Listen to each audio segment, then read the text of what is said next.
Hello friends, ಎಲ್ಲರಿಗೂ welcome to taro life. ನಾನು doctor Ramya. So guys, ನೀವೇನಾದರೂ ಮೊದಲನೇ ಸಲ ಚಾನೆಲ್ನ ನೋಡ್ತಾ ಇದ್ರೆ ದಯವಿಟ್ಟು ಚಾನೆಲ್ಗೆ ಸಬ್ಸ್ಕ್ರೈಬ್ ಮಾಡೋದನ್ನ ಮಾತ್ರ ಮರಿಬೇಡಿ.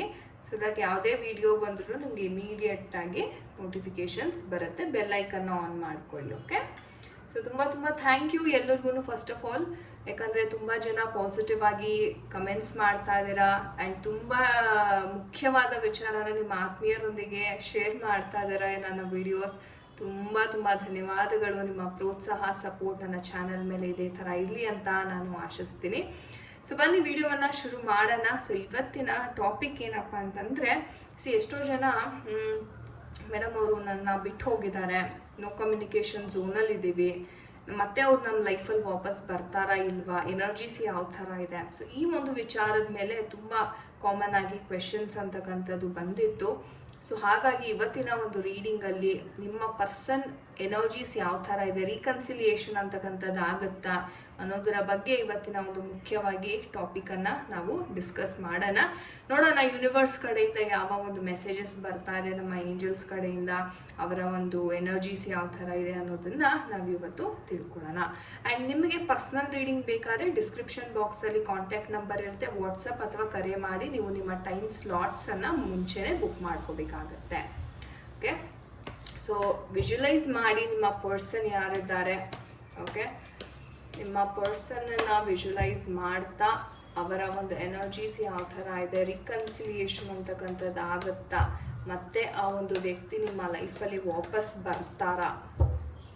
ವಿಜುವಲೈಸ್ ಮಾಡಿ ಗೈಸ್, ನಿಮ್ಮ ಪರ್ಸನ್ನನ್ನು ವಿಜುವಲೈಸ್ ಮಾಡಿ ಪ್ಲೀಸ್. ಓಕೆ, ನೋಡೋಣ ನಿಮ್ಮ ಪರ್ಸನಿನ ಒಂದು ಎನರ್ಜೀಸ್ ಯಾವ ಥರ ಇದೆ. ಓಕೆ,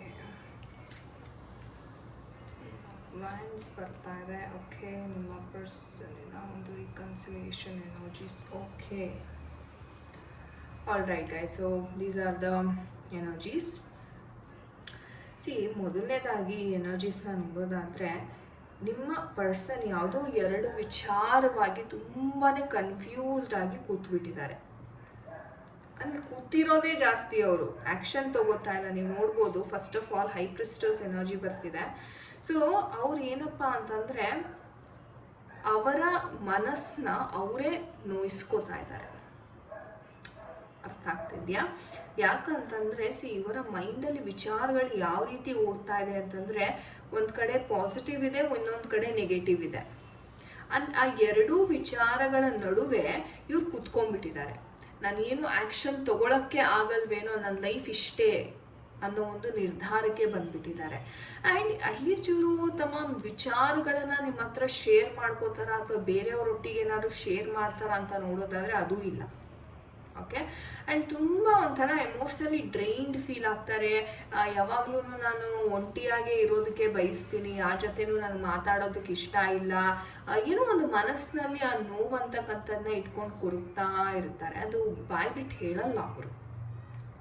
ಓಕೆ, ಸೊ ಈ ಥರ ಒಂದು ಸಿಚುವೇಶನ್ ಇದೆ. ತುಂಬ ಒಂಥರ ಹೇಳಬೇಕಂದ್ರೆ ಮನಸ್ಸು ಅಂತಕ್ಕಂಥದ್ದು ಅವರ ಒಂದು ಹತೋಟಿಯಲ್ಲೇ ಇಲ್ಲ. ಹಾಗಾಗಿ ನಿಮ್ಮ ಜೊತೆ ಸಹ ಅವರು ಕಮ್ಯುನಿಕೇಟ್ ಮಾಡೋದಕ್ಕೆ ಇಷ್ಟಪಡ್ತಾ ಇಲ್ಲ ಸದ್ಯದ ಪರಿಸ್ಥಿತಿಯಲ್ಲಿ. ಕಾರಣ ಇಷ್ಟೇ. ಇವ್ರು ಹೇಳಬೇಕು ಅಂತಂದರೆ, ಇವ್ರ ಮನಸ್ಸು ಮಾಡಿದ್ರೆ ಆ ಖುಷಿ ಅನ್ನೋದು ಮತ್ತೆ ಇವರ ಲೈಫಲ್ಲಿ ವಾಪಸ್ ಬರ್ಬೋದು. ನೋಡಿ, ಆ ಖುಷಿಯ ವಾತಾವರಣ ಅಂತಕ್ಕಂಥದ್ದು ಇವ್ರು ಸೃಷ್ಟಿ ಮಾಡ್ಬೋದು ಮತ್ತೆ. ಆದರೆ ಈ ಪರ್ಸನ್ಗೆ ಸರಿಯಾದ ಆ್ಯಕ್ಷನ್ ತೊಗೊಳಕ್ಕಾಗ್ತಾ ಇಲ್ಲ. ಅಥವಾ ನನಗೆ ಕನ್ಫ್ಯೂಸ್ ಆಗುತ್ತೆ, ಅಥವಾ ನನಗೆ ಭಯ ಆಗುತ್ತೆ, ಅಥವಾ ಏನೋ ಒಂದು ವಿಚಾರ, ಏನೋ ಒಂದು ಆ್ಯಂಗ್ಸೈಟಿ, ಒಂದು ಫಿಯರ್ ಅಂತಕ್ಕಂಥದ್ದು ತುಂಬ ಇದೆ ಈ ವ್ಯಕ್ತಿಗೆ.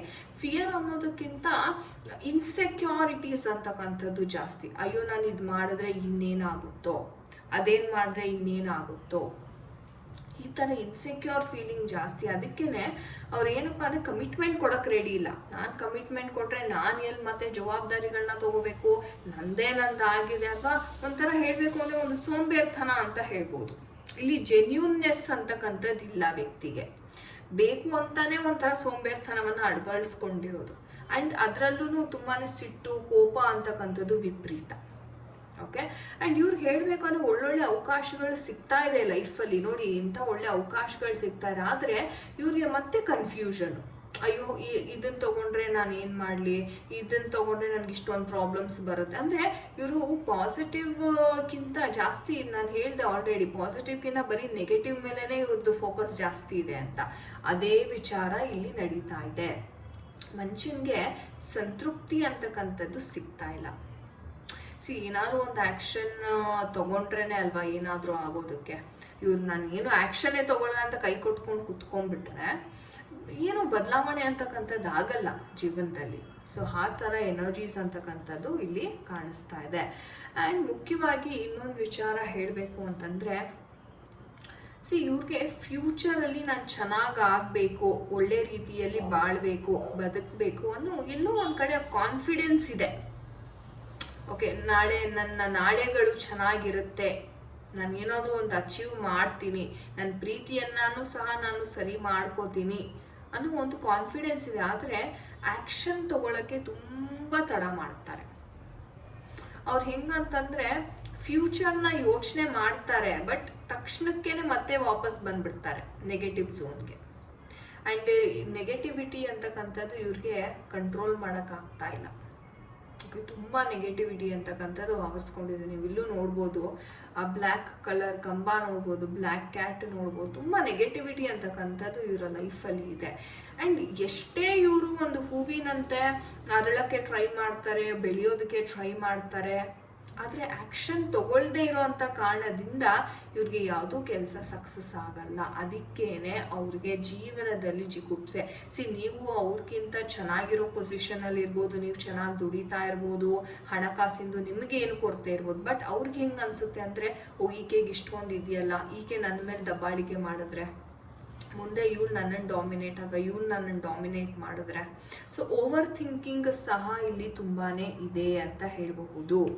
ಆದರೆ ಇವ್ರಿಗೆ ಜೀವನದಲ್ಲಿ ಅವಕಾಶಗಳಿಗೆ ಏನು ಕಮ್ಮಿ ಇಲ್ಲ. ನೀವು ನೋಡ್ಬೋದು, ಹಣಕಾಸಿಂದು, ಕೆಲಸದ ವಿಚಾರ, ಪ್ರೀತಿ ವಿಚಾರ ಎಲ್ಲದರಲ್ಲೂ ಇವ್ರಿಗೆ ಅವಕಾಶ ಅಂತಕ್ಕಂಥದ್ದು ಸಿಗ್ತಾ ಇದೆ. ಆದರೆ ಈ ಅವಕಾಶವನ್ನು ಬಳಸ್ಕೊಳ್ಳೋದಕ್ಕೆ ಅವ್ರಿಗೆ ಆಗ್ತಾ ಇಲ್ಲ. ಇದು ಪ್ರಾಬ್ಲಮ್ ಬರ್ತಾ ಇರೋದು ಅವ್ರಿಗೆ. ನಿಮ್ಮ ಪ್ರೀತಿ ವಿಚಾರನೂ ಹೀಗೆ ಆಗ್ತಾ ಇದೆ. ಒಂದೊಂದ್ಸರಿ ತುಂಬ ಪ್ರೀತಿಯಿಂದ ಮಾತಾಡ್ತಾರೆ, ಒಂದೊಂದ್ಸರಿ ಏನೋ ಒಂಥರ ಜಿಗುಪ್ಸೆಯಿಂದ ಮಾತಾಡ್ತಾರೆ. ಇಲ್ಲ, ನನಗೆ ಆಗಲ್ಲ, ನನ್ನ ಪ್ರೀತಿ ಉಳಿಸ್ಕೊಳಕ್ಕಾಗಲ್ಲ, ಅಥವಾ ನಾನು ಅದಕ್ಕೆ ಯೋಗ್ಯನಲ್ವೇನೋ. ಇನ್ನೊಂದು ಕಡೆ ಹೇಳ್ಬೇಕಂದ್ರೆ ತುಂಬ ಸಿಟ್ಟಿನಿಂದ ಮಾತಾಡ್ಬಿಡ್ತಾರೆ, ತುಂಬ ಕೋಪದಿಂದ. ನಾನು ನಾಲಾಯಕು, ನನ್ನ ಜೀವನದಲ್ಲಿ ನೀನು ಇರಬೇಡ, ನಿನ್ನಿಂದಾನೇ ಇಷ್ಟು ನನ್ನ ಜೀವನ ಹಿಂಗಾಗಿರೋದು, ಈ ಥರ ಒಂದು ಬಿಹೇವಿಯರ್. ಅಂದರೆ ಸಡನ್ನಾಗಿ ಬಿಹೇವಿಯರ್ನ ಚೇಂಜ್ ಮಾಡ್ಕೊಂಡ್ಬಿಡ್ತಾರೆ ಈ ಒಂದು ವ್ಯಕ್ತಿ. ಓಕೆ. ಆ ಥರ ಒಂದು ಏನು ಹೇಳ್ತಾರೆ, ಇದನ್ನು ಒಂದು ಚಕ್ರ ಇಂಬ್ಯಾಲೆನ್ಸ್ ಆದಾಗ ದಾರಿಗಳೇ ತೋರಲ್ವಂತೆ. ಯಾವುದ್ಯಾವುದೋ ದಿಕ್ಕಿನಲ್ಲಿ ಓಡ್ತಾ ಇರ್ತೀವಿ, ಹಳ್ಳದಲ್ಲಿ ಬೀಳ್ತೀವಿ, ಏಳ್ತೀವಿ, ತುಂಬ ಈ ಥರ ಆಗುತ್ತೆ. ಆವಾಗ ನಾವೇನು ಮಾಡಬೇಕು, ಸ್ವಲ್ಪ ತಾಳ್ಮೆಯನ್ನು ವಹಿಸ್ಬೇಕಾಗತ್ತೆ. ತಾಳ್ಮೆ ಬಹಳ ಬಹಳ ಮುಖ್ಯ. ಏನೇ ಒಂದು ಆಪರ್ಚುನಿಟಿ ಅಥವಾ ಏನೇ ಒಂದು ಅವಕಾಶ ಬಂದ್ರೂ ಈ ಅವಕಾಶದಿಂದ ನನಗೆ ಏನು ಲಾಭ ಆಗುತ್ತೆ ಅನ್ನೋದ್ರ ಕಡೆ ಇವರ ಗಮನ ಅಂತಕ್ಕಂಥದ್ದು ಇರಬೇಕು ಅಲ್ವಾ. ನೋಡೋಣ. ಈ ವ್ಯಕ್ತಿಯ ಒಂದು ಬಿಹೇವಿಯರ್ ಅಂತಕ್ಕಂಥದ್ದು ಅಥವಾ 7 ಚಕ್ರಾಸ್ ಏನಿದೆ ಅದನ್ನು ಇವರು ಪ್ರಾಪರ್ ಆಗಿ ಆಕ್ಟಿವೇಟ್ ಮಾಡಿಕೊಂಡ್ರೆ, ನೋಡಿ ಎನರ್ಜೀಸ್ ಬಂದಿದೆ. ಕಮ್ಯುನಿಕೇಟ್ ಕ್ಲಿಯರ್ಲಿ ಅಂತ ಏಂಜಲ್ಸ್ ಹೇಳ್ತಾ ಇದ್ದಾರೆ. ಆದರೆ ಇವ್ರಿಗೆ ಕಮ್ಯುನಿಕೇಷನ್ ಅಂತಕ್ಕಂಥದ್ದು ಮಾಡೋದಕ್ಕೆ ಆಗ್ತಾ ಇಲ್ಲ. ಯಾಕಂದರೆ ಇವ್ರ ಥ್ರೋಟ್ ಚಕ್ರ ತುಂಬಾ ಅನ್ಬ್ಯಾಲೆನ್ಸ್ಡ್ ಆಗಿದೆ. ನಾಟ್ ದ ರೈಟ್ ಟೈಮ್ ಅಂತ ಹೇಳ್ತಾ ಇದ್ದಾರೆ. ಸ್ವಲ್ಪ ಕಾಂಪ್ರಮೈಸ್ ಆಗಿ ಸದ್ಯಕ್ಕೆ ಅಂತ ಸಹ ಏಂಜಲ್ಸ್ ಹೇಳ್ತಿದ್ದಾರೆ ಗೈಸ್. ಇಲ್ಲಿ ಕಮ್ಯುನಿಕೇಟ್ ಮಾಡೋದಕ್ಕೆ ನೀವು ಟ್ರೈ ಮಾಡ್ತಾ ಇದ್ದೀರಾ, ಆದರೆ ಕಮ್ಯುನಿಕೇಷನ್ಗೆ ಈ ವ್ಯಕ್ತಿ ಸಿಗ್ತಾ ಇಲ್ಲ. ಇವಾಗ ನೀವು ಕಮ್ಯುನಿಕೇಷನ್ ಮಾಡ್ತೀನಿ ಅಂತ ಪ್ರಯತ್ನ ಪಟ್ರೂ ಅದು ನಿಮಗೆ ವಿಫಲ ಆಗುತ್ತೆ. ಅದಕ್ಕೆ ಇದು ಸರಿಯಾದ ಸಮಯ ಅಲ್ಲ, ಸ್ವಲ್ಪ ದಿವಸ ಸುಮ್ಮನಿರಿ ಅಂತ ಏಂಜಲ್ಸ್ ಹೇಳ್ತಿದ್ದಾರೆ. ಸ್ವಲ್ಪ ಕಾಂಪ್ರಮೈಸ್ ಮಾಡ್ಕೊಳ್ಳಿ, ಈ ಕ್ಷಣಕ್ಕೆ ಸ್ವಲ್ಪ ಕಾಂಪ್ರಮೈಸ್ ಮಾಡ್ಕೊಳ್ಳಿ, ಸ್ವಲ್ಪ ತಡೀರಿ ಅಂತ ಏಂಜಲ್ಸ್ ಹೇಳ್ತಾ ಇದ್ದಾರೆ. ಡಿವೈನ್ ಟೈಮಿಂಗ್ ಅಂತಕ್ಕಂಥದ್ದು ಬರುತ್ತೆ ಈ ವ್ಯಕ್ತಿಗೂ ಸಹ ಯಾವುದೋ ಒಂದು ರೂಪದಲ್ಲಿ. ಓಕೆ, ಯೂನಿವರ್ಸ್ ಕಡೆಯಿಂದ ಒಂದು ಜ್ಞಾನೋದಯ ಅಂತಕ್ಕಂಥದ್ದು ಆಗುತ್ತೆ. ಆ ಜ್ಞಾನೋದಯ ಆಗೋದಂಕ ಸ್ವಲ್ಪ ತಾಳ್ಮೆಯಿಂದ ಇರಿ. ಅವ್ರಿಗೆ ಅವಕಾಶಗಳು ಹೆಂಗೆ ಯೂಸ್ ಮಾಡ್ಕೋಬೇಕು ಅನ್ನೋದು ಫಸ್ಟ್ ಇವ್ರಿಗೆ ಗೊತ್ತಾಗಬೇಕು. ಆಮೇಲೆ ನಿಧಾನಕ್ಕೆ ಜವಾಬ್ದಾರಿಗಳಂತಕ್ಕಂಥದ್ದು ಬರುತ್ತೆ. ಓಕೆ, ಹಾಗಾಗಿ ವೇಟಿಂಗ್ ಪೀರಿಯಡ್ ತುಂಬ ಕಾಣಿಸ್ತಾ ಇದೆ ಇಲ್ಲಿ. ಓಕೆ, ಸೊ ಒಳ್ಳೇದಾಗಲಿ ಎಲ್ಲರಿಗೂ ಅಂತ ಆಶಿಸ್ತೀನಿ. ಸೊ ಗೈಸ್, ಇದಾಗಿತ್ತು ಇವತ್ತಿನ ಒಂದು ರೀಡಿಂಗ್. ಐ ಹೋಪ್ ನಿಮಗೆ ಇವತ್ತಿನ ರೀಡಿಂಗ್ ಕನೆಕ್ಟ್ ಆಗಿದೆ ಅನ್ಕೋತೀನಿ. ಆ ಜೊತೆ ಎಲ್ಲ ಇದು ರೆಸೊನೇಟ್ ಆಯಿತು ಖಂಡಿತ ಕಮೆಂಟ್ ಸೆಕ್ಷನಲ್ಲಿ ದಯವಿಟ್ಟು ತಿಳಿಸಿ. ನಿಮ್ಮ ಪ್ರತಿಯೊಂದು ಕಮೆಂಟನ್ನು ನಾನು ಖಂಡಿತ ಓದ್ತೀನಿ. ಆ್ಯಂಡ್ ನಿಮಗೆ ಪರ್ಸ್ನಲ್ ರೀಡಿಂಗ್ ಬೇಕಾದರೆ ಡಿಸ್ಕ್ರಿಪ್ಷನ್ ಬಾಕ್ಸಲ್ಲಿ ಕಾಂಟ್ಯಾಕ್ಟ್ ನಂಬರ್ ಇರುತ್ತೆ, ಖಂಡಿತವಾಗ್ಲೂ ಕಾಂಟ್ಯಾಕ್ಟ್ ಮಾಡಿ. ತುಂಬ ಧನ್ಯವಾದಗಳು ವಿಡಿಯೋವನ್ನು ಯಾರೆಲ್ಲ ಇಲ್ಲಿ ತನಕ ವೀಕ್ಷಣೆ ಮಾಡಿದ್ದೀರಾ. ಮುಂದಿನ ವಿಡಿಯೋದಲ್ಲಿ ಮತ್ತೆ ಭೇಟಿಯಾಗೋಣ. ಎಲ್ಲರಿಗೂ ನಮಸ್ತೆ. ಹರೇ ಕೃಷ್ಣ.